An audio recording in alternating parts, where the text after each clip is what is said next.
Hi guys, நான் உங்கள் smart பேசுகிறேன். இப்போ என்ன பண்ண போகிறேன்னா, நான் சும்மா பழமொழி தான் கேள்விப்பட்டிருக்கேன். மிளகு சிறுசாக இருந்தாலும் காரம் பெருசாக இருக்கும்பாங்க. ஆனால் அதை ஒரு தடவை ட்ரை பண்ணலான்னு இப்போ ஸ்டெப் எடுத்திருக்கேன். அந்த மிளகாயை மட்டும் நான் உங்களுக்கு காட்டுறேன். ரொம்ப சிறுசாக தான் இருக்கும், சும்மா ரவுண்டு தான் இருக்குது. ஆனால் இதை நான் சாப்பிட்டதுக்கப்புறம் இதோட எஃபெக்ட் எப்படி இருக்குன்னு நீங்களே பாருங்கள். ஒரு செகண்டு. சூப்பராக இருக்குது. பாருங்க.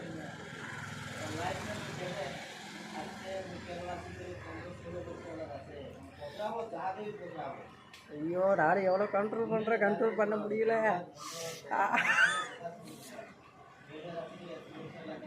பயங்கரமா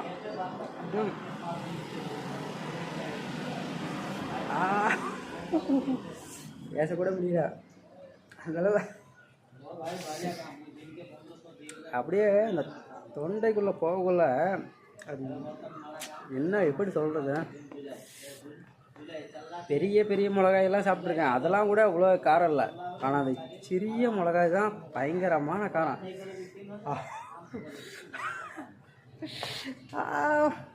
கண்ணு கலங்க ஆரம்பிக்குது. இதெல்லாம் அப்படியே ஒரு செகண்ட் அப்படி எலி ஃபுல்லாக ஒரு பாக்கெட்டு மிளகா அப்படி போட்டால் எப்படி இருக்கும்.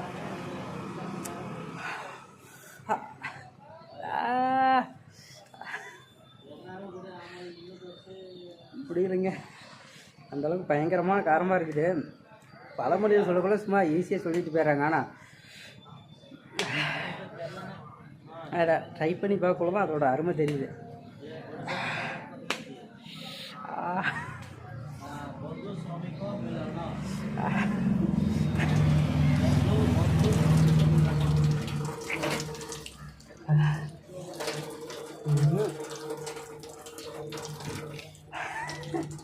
அதோட காரம் பயங்கரமாக இருக்குது. ஆனால் கண்ணெலாம் பூரா கலங்க ஆரம்பிக்குது.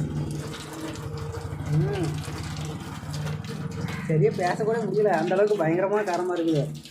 நான்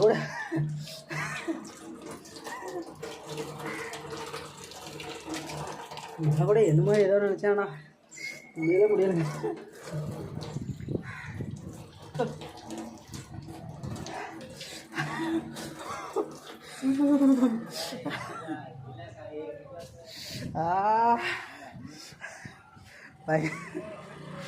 பயங்கர காரமாக இருக்குதுங்க.